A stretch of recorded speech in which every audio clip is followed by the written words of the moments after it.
This Okay, good. So, let's see.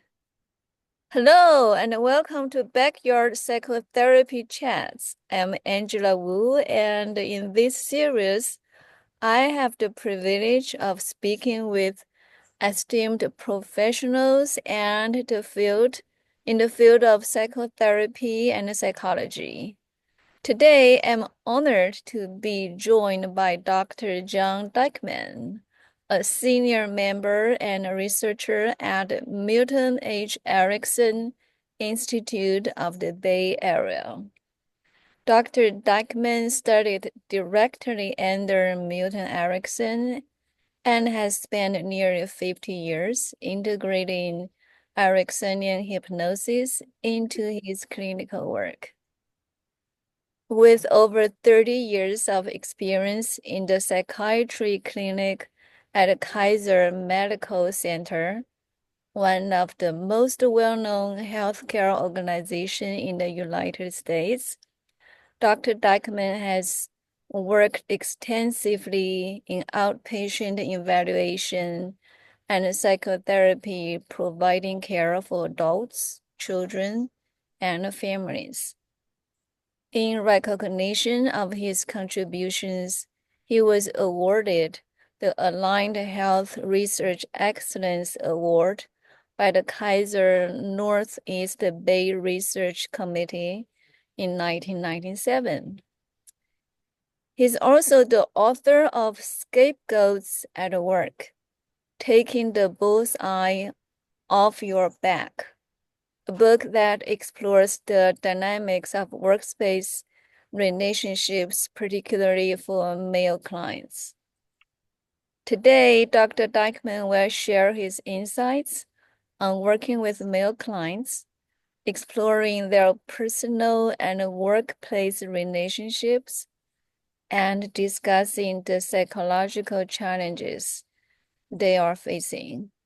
So, Dr. Dykman, welcome. I'm excited to dive into this conversation with you.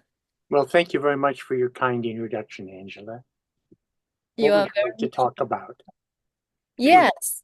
So first, I would like to begin with, from your experience, how do men experience family and interpersonal relationships differently from women?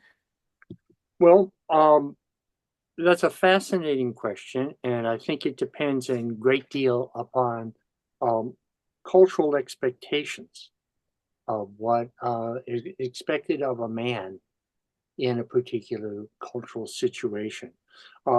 Traditionally, the men have been considered to be the breadwinners, the people who go out, the hunters.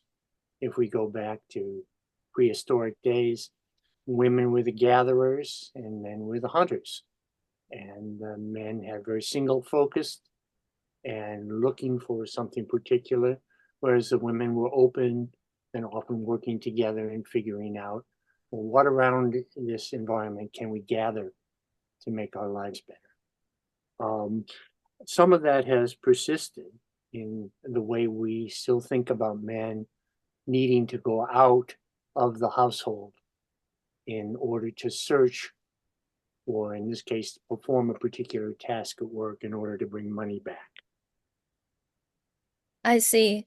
So feels like were born to navigate in the workspace, and women is more cultivated to hang around in the community, originally the tribes, to Mm-hmm. coordinate the life to make the family life better. Well, I think while history is important for setting a context, it does not determine how Hmm. things are because more and more women are in the workplace as well. And of course, Yeah.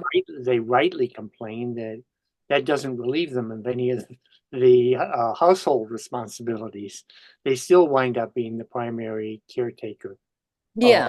children and of the house. And if the child is sick, it's almost always the woman who has to miss work in order to take care of the child. And that's a cultural expectation.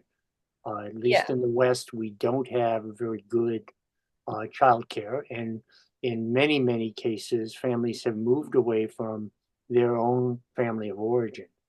So they no longer have the support system of their in-laws or their own parents to take care of the kids. Yeah, that's right. Even nowadays, professional women, they still do the house chores, they shopping, they're taking care of kids and taking care of men. There's a wonderful book by an American woman sociologist called The Second Shift. Uh, Women come home from their day job and they have another whole job to do. yeah, and also there is a book in China called a Giant Babies. So it's describing how some, in China, the one child policy is Yes. producing giant babies. Aha. And those then especially some men, some they were babies when they are with their family, when they are married, they were babies Mhm. of their wives. Yes. Well, that's a whole interesting dynamic Hmm. that's been explored by a psychologist, Dorothy Dinnerstein, who wrote a book called The Mermaid and the Minotaur. And essentially, she sees that men have difficulty with their own issues of dependence. Mm. And that's why they, one, pull away from their mother because it reminds them of being in an intolerable system, um, situation of being dependent.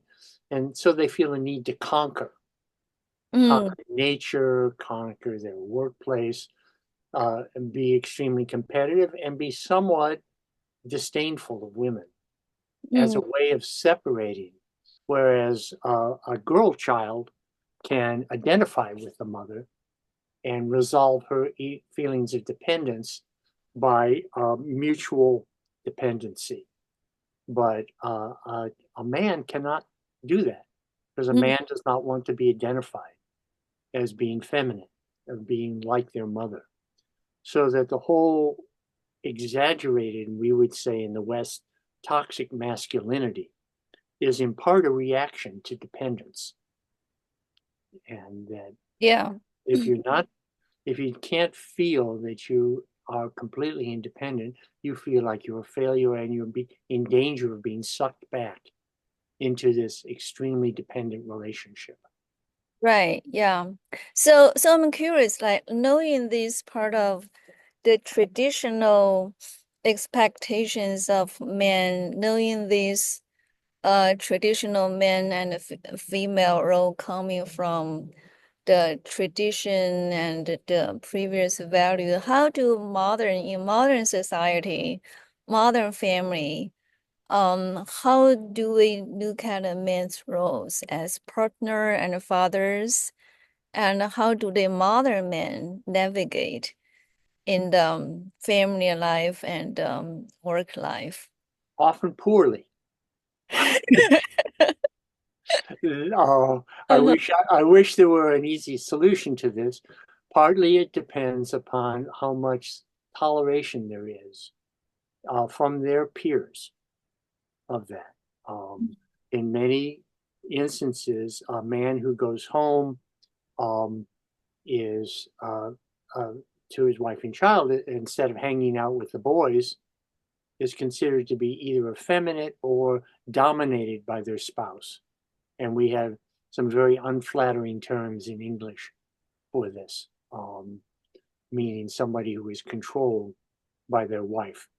And the nicest one is probably henpecked. Some of them get rather vulgar um, in their description, but it's uh, we have this notion that if a man is focused on his wife and children, that somehow it means that he is deficient as a man. Mhm. And of course, quite the opposite is the case. It's a much more fulfilling life. But I think your question is, what can we do to try to increase a sense of focus on the family? on the relationship. And I would say that one of the things that men can do is to appreciate affiliation, Mm, to begin to do more cooperative projects at work, where they actually have to work with other people, um, and find that the sum of the parts is greater than the whole. That mm, we, I mm, mean, we come up with something more when we are able to collaborate appropriately. We come up with better ideas, and there's some very interesting uh, research in this regard that when you have divergent viewpoints, but a respectful attitude, that you can come up with out of the box solutions, things that are actually valuable for the entire group to have not everybody thinking the same way. And learning to tolerate difference is one of the signs of emotional maturity. And that's certainly one of the benefits of marriage, which is that you're dealing with a different person, a different sex, in most cases, unless it's a same sex marriage, um, that you have somebody who sees the world differently. And if we could come to appreciate that and to see that that offers possibilities for creative problem solving and mutual benefit, I think we would be far ahead. mm, mm. Do you feel that our men nowadays, do they have this awareness that the expectations from society or from women are changing to them? Before, perhaps they are focused on working, making money, being the breadwinner, they should be enough. But nowadays in modern relationship, seems like it is not. Uh, Well, Often in my work, I feel mm, that wives or girlfriends or children are saying that, well, we have lost a partner, we have lost the missing father in the family. mhm, mhm. So are they aware of these new expectations from them? Well, you're asking a highly general question, and Mm, I can't speak for all men. I must say that the men I see in therapy yeah, right. often have a very, very jaded view of women. Uh-huh. They see women as only interested as fathering a child and Mm, providing money. mm. And once they have a child and money, they no longer they lose interest in their husband. Oh. So I hear a lot of complaints from young men, particularly, Mm, about how mercantile women are, mm, mm, and mm. how women are just looking for a sugar daddy, somebody to Oh. support them, and that they're not really interested in who this person is as a man. Oh. Now this is a skewed sample because I'm dealing with men who are dissatisfied. Yeah, I don't get the satisfied men who, I who see. say, Well, in well, my work, I see many women and children, and they told me my husband that cannot provide any emotional value to me. And the kids are telling me, "Oh, I wish my dad could play with me more." absolutely, absolutely. And I think that that's the one of the doorways into working with men Hmm. who have children Mm. is for them to recollect their own childhood, Mm-hmm. and did they wish their dad had played ball with them more? Yeah. Did they ever hear their father say that he loved them? Yeah. What was their experience? Um, and to see having children as an opportunity not only to provide that for somebody else, but ultimately to provide that for yourself. As I tell a man, when you care for a child, you're also caring for that part of you that didn't feel cared for Mm-hmm. Mm-hmm. when you were young. Yeah, that's right. That's right. And also again, this is my experience from my work. Perhaps sometimes men they do not have um accurate words or way to express their feelings or emotions. And And I will share with you a very recent example. I was working with a young Chinese man, Mhm. and he wanted to talk to his mother about some very sensitive feelings. He doesn't have words. And since he works for tech, so we were using AI. So I tell him, you can let me know what kind of feelings you want to express, and we can work on the feelings first, and then we'll consult AI to find accurate words for you. Oh, interesting. Well, I would say that men do have it. They do suffer from a lack of vocabulary Mm, of of their own emotions. mm, That they can identify anger very uh, easily. Uh, yeah. they can identify fear, but they have much more difficulty identifying other emotions. Mm-hmm. Yeah. So Then how one do of I help them with this part? one of the ways I would help them is by having them focus on their bodily sensations. Yeah. Mm-hmm. That very often a man may have a gut feeling, Mm-hmm. or he may notice that his fists are clenched or his jaw is tight. And Mm-hmm. then we talk about that. We talk about the where in your body are you feeling that experience right now?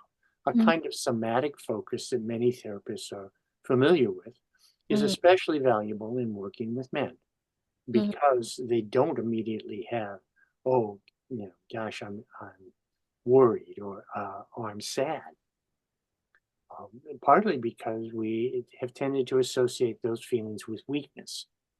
The Mm-hmm. culture has associated those feelings with weakness, Yeah. and nobody wants to be weak. As I said before, part of the hyper masculinity, the toxic masculinity, is a defense against the sense of dependence, a sense of not feeling that you can handle something. Yeah. And if you But can, may I interrupt you? absolutely, go ahead. Sometimes a lot of men they are so brain focused. Yes. When you are working with their somatic feelings and sensations, they have no clue. And how do you deal with that situation? Well, you aim at it.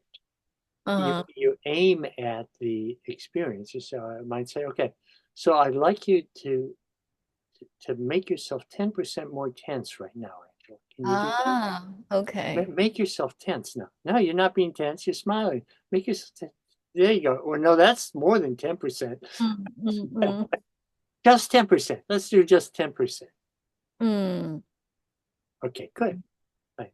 Now back off 10%. Ah, Okay, now back off another 10%. There you go. Think of it like stretching a rubber band between two posts. mm, If you want to take the rubber band off, what do you have to do? You stretch the rubber band a little bit more mhm. to remove it from the post. There you go. Right. Like that. So you might deliberately increase the sense of tension Mm-hmm. in order to insinuate control. Yeah. And once you've insinuated control, then you can move it in the opposite direction. Yeah, that feels right. Good. Yeah. Mm-mm. But Then, sometimes I will have a man do something like, okay, close your eyes and rub one hand. yeah. Okay. Mm-hmm. And now stop rubbing your hand. Mm-hmm. And you still feel the connection. What do you notice? Yeah, temperature. Still feel this part is slightly warmer. Yeah. Anything else? Yeah, like some memories are being scratched before. Very, very good. See if you can do that. Now you're back into situations. Mm-hmm, mm-hmm. You've elicited one aspect of the memory, which is the sensory aspect, Yes, but you've used that to now access the rest of the memory yes. or some other part of the memory. Uh-huh, uh-huh. Right. And that's a technique that hypnotists use all the time, but we use it as therapists frequently. Mm, mm, mm. It's a valuable way of getting someone. We in English we say get in touch with your feelings. Yes, touch. It's a physical touch. I like that. I don't know if there's a Chinese counterpart. Again, when we're working with people, we want to try to find as much as possible the double entendre, the the phrase or metaphor that captures at Uh-huh. least two things at once. And Yeah. one Yeah. of them is the sort of surface, and the other is the aspect that we're more Yeah. interested actually in getting in touch with. So sort of the pun language. Yes, yes. Well, I know Chinese poetry is famous for puns. Yeah. So Yes. I think that there may be a real cultural overlay there, cultural opportunities to, Yeah. to look for double meanings. Right. Double meanings. Yes. Mm. Double So meanings to be used. so and also I'm curious, like, do you find that men they behave differently at a family and from work? I mean, how they handle family relationship could be differently from how they handle workplace relationship. Again, that's an overly general question. The answer is yes and no. Hmm. Um, some men take their attitudes, particularly their frustrations at work, and take them out on their children or their pets or their spouse. Mm-hmm. Um, Other men are very deliberate about being different. Um, when I worked at the hospital every day, I Hmm. would park the car a block away and I'd get out and I'd walk around the block. So Hmm. even though I had a commute to sort of put distance between the hospital and me, I also wanted to have something that really underscored for me. Now I'm going into the house and I'm going to be a dad. And the kids would run to me and want to roughhouse or play tickle or tell me what they had done today. And they would, but they could hear my car pulling up. So I had to park a block away to, Uh, so that when I came through the door, I was really in a different mode. So yeah. sometimes I will instruct a dad. I'll say, sometimes it's hard to make that transition. Having a Hmm. ritual that provides a transition between how you are at work and how you are at home is very important because we all are different. You're Yeah. different we're different with our spouse. We're different with our boss. We're different with our teammates if we play a team sport. We are different in different circumstances. So a great deal of the variance in behavior can be explained by context. And that's something that's Mm-hmm. always important to remember. If you are in a particular type of hierarchical context, of Right. course, you're going to be very hierarchical. Yeah. And that's Mhm. what's expected. Right. Yeah. And also it feels like the workplace competition could also shape men's not just emotional but also physical well-being and Absolutely. I think self-perception. there are wonderful primate studies Uh-huh. that show that when um, two primates fight for dominance, Hmm. the winner has an increase in immune function and an increase in their testosterone levels. And the loser has a decrease in testosterone Hmm. and Hmm. decrease in immune functioning. Those Hmm. are, those are measurable. Hmm. They draw blood samples and can determine that.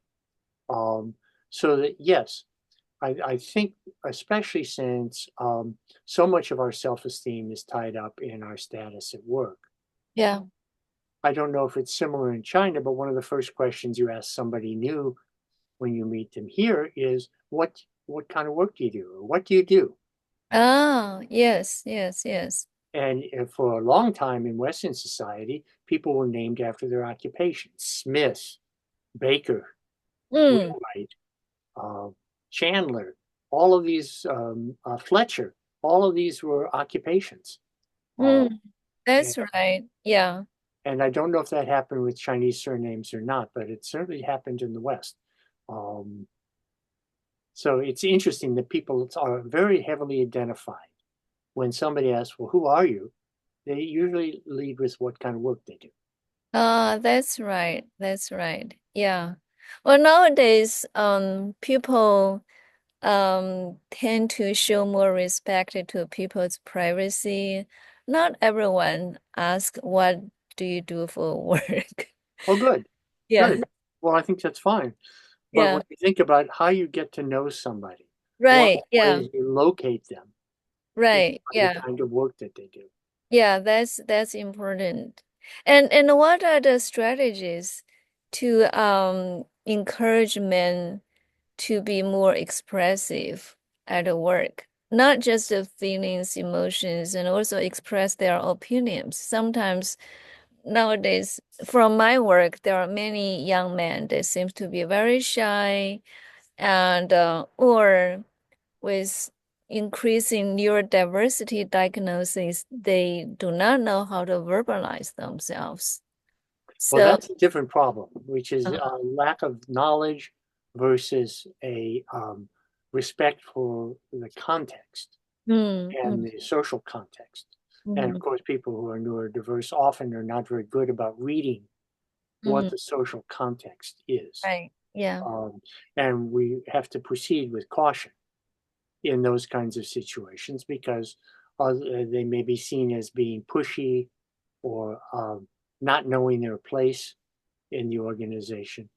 Mm, So, what I would say that is incumbent upon the leaders mm, workplace to indicate a true tolerance for differences of opinion oh, and mm, an interest. mm, Say, well, yeah, it sounds like we're thinking about doing X, but I'm very interested if anybody has an idea of any other possibilities. mm, mm, So mm, if they invite that, but mm, if they invite it, they must be very careful not to dismiss it immediately, yeah, right. because otherwise you will drive it underground Mm, immediately. It will be completely um, pushed down, and that's a mm, mistake. mm. That is a terrible mistake. Okay. Um, so I would say the people who are in charge in the workplace have a responsibility. That Mm, can happen in small groups too, lunch table conversations. mm, mm, We've got this problem, but I can't really figure out the best way to do it. Anybody have ideas about it? To really invite ideas about how people might participate.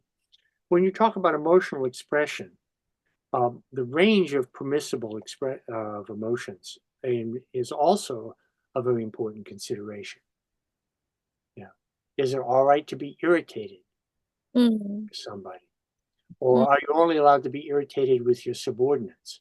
mm, Um, is it all right to raise your voice, or is that not okay? Um, mm, mm, is it okay to express concerns in the form of war, or is that seen just being weak? mm, That that is something that you have to gauge. Um, and so I always tell people to start small. mm, If you're going to express something, very small bits. Oh, I'm not so sure about that. Or I wonder if we might stop a minute and think if there are other possibilities here. But mm. not to push, but to read how is that received. I If your see. boss says, no, no, no, no, no, I don't want problems, I don't want solutions, then they're not really going to be willing to listen. Yeah. And if you push back, you will be identified as a troublemaker, and Uh, that's a problem. Um, and then you risk being identified and excluded mm, mm, from mm. solutions, and I that's see. that's not good. Yeah, so it really requires a leadership to create a friendly, inclusive, flexible working environment. It does, it does. And Mm, so I always, because I was involved with working with workplace scapegoating. One of mm, the things I would say is not only start small, but test the trustworthiness of people. Mm-hmm. Tell somebody a small secret of yours, not a damaging one. You could even make it up, and Mm-hmm. then see if that secret has been spread around. Because if so, then you know that person's not real trustworthy. They're Mm-hmm. going to gossip about you. Mm-hmm. So sometimes you have to be a little bit calculated in the way you proceed, Mm-hmm. even to the point of, putting some information out into a particular relationship and seeing if it winds up being spread farther in the Mm-hmm. organization. In that case, you can't really trust that person Yeah, to keep your secrets. I see. So, Yeah. so start small, evaluate Mm-hmm. uh, the tolerance, Mm-hmm. and see if there are opportunities or openings to be a little bit more expressive. Right, yeah.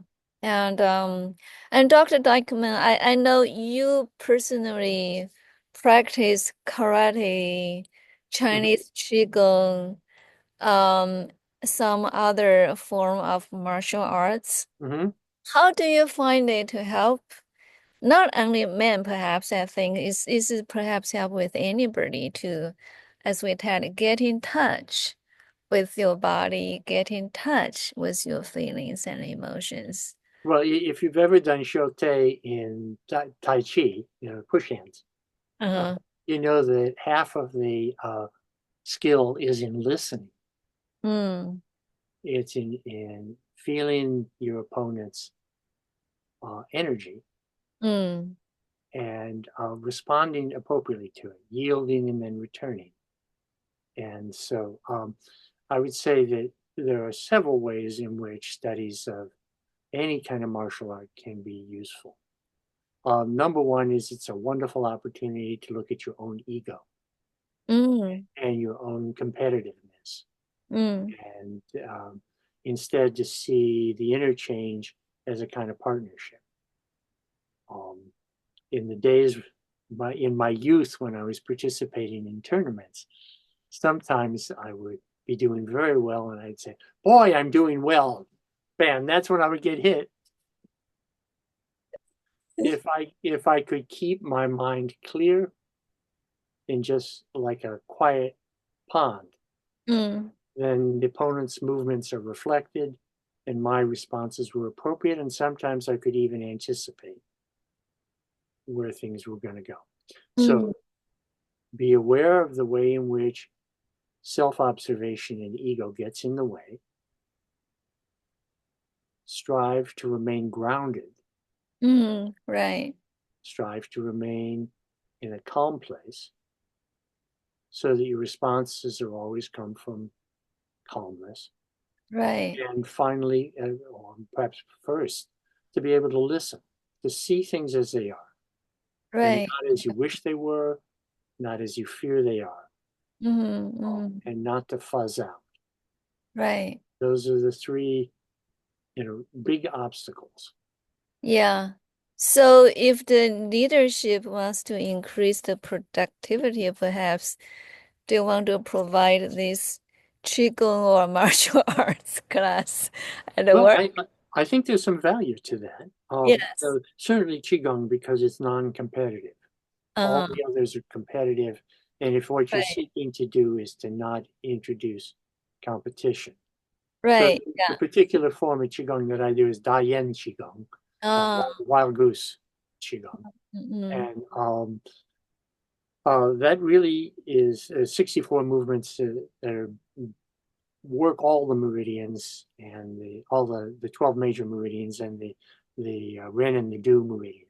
mm, Um, mm, but the idea it's really for health and for centering yourself and for listening to your own body so that you challenge the restrictions, but you don't run through the stop signs. Otherwise, you hurt yourself and you can't practice for a while. So learning to understand and play at the limits mm, of your range of motion is I think um, an excellent practice. Now, the range and limits of your emotional expression, uh, you only will find if you are willing to listen, if Mm. you're willing to, well, wait a minute, I can't feel my feet. I mean, I'll ask you now without looking and without wiggling your toes, how many of your toes can you feel at this moment? You can feel Mm. your big toes, you can, Yes, I do. yeah, your little toes. But what about the toes in between? Yeah, that is sort of easy to ignore the toes in between. Yes, yes. But you have three other toes in between. Yes, There's yeah. six of them. There's Mm. three on each foot. So, what would it be like if you could feel to the tips of all of your toes? So back to the toes. Yes. Well, Mm-hmm. you could take any part, but toes are a good one because so many people only have two toes. I see. Yes, and of course, you know, from in almost every martial arts, the concept of rooting is very important.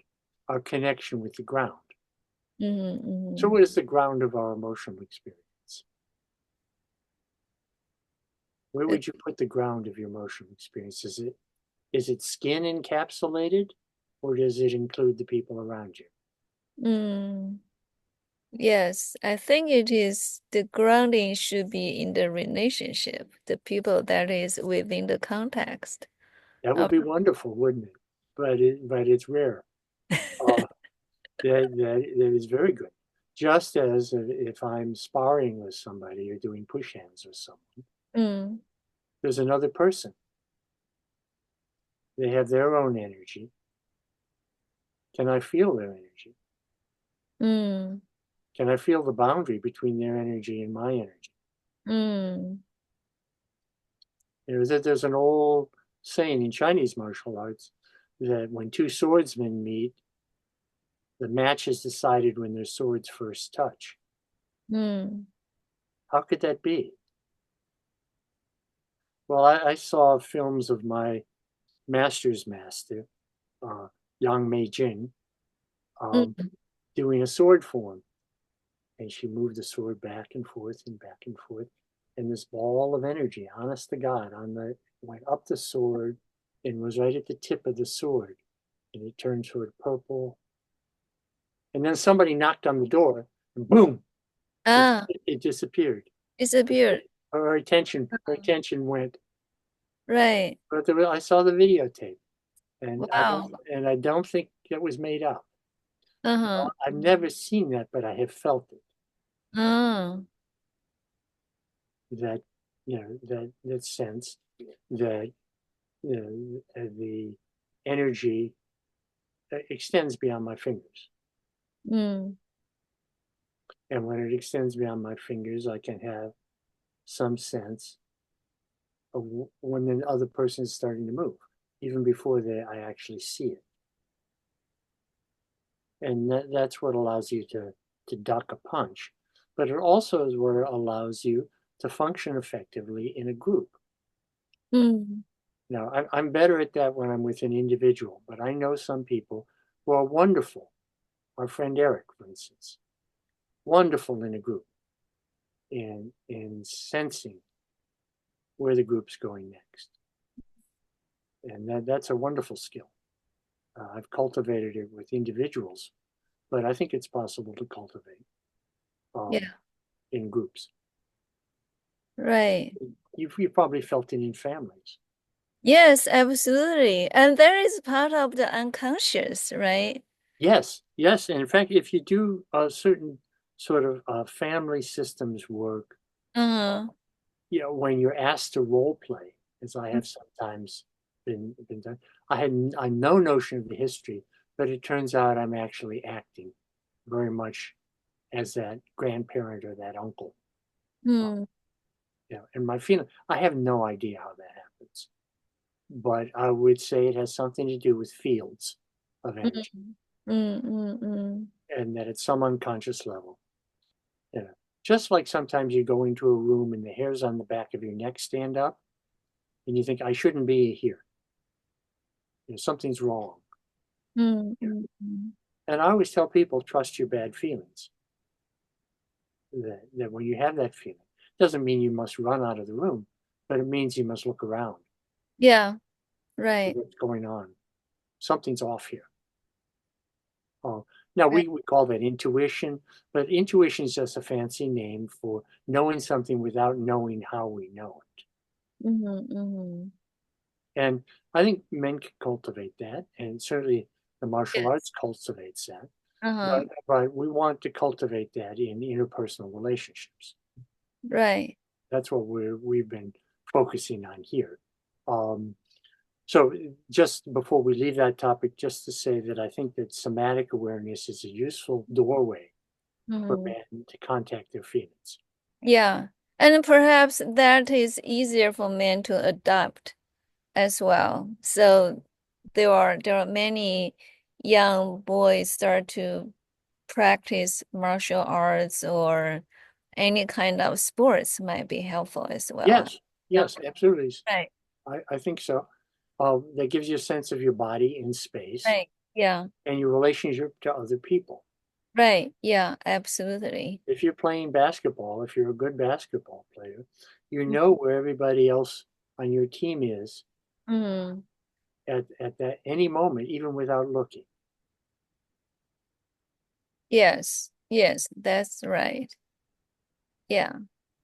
And All right. So this is a fantastic topic. I wish we have more time, but I hope there will be more opportunities you can teach a more comprehensive course on this topic. I think that would be fun. Yes. I would All look right. forward to Thank doing that. you. Thank you very much. Yeah, you're very much welcome.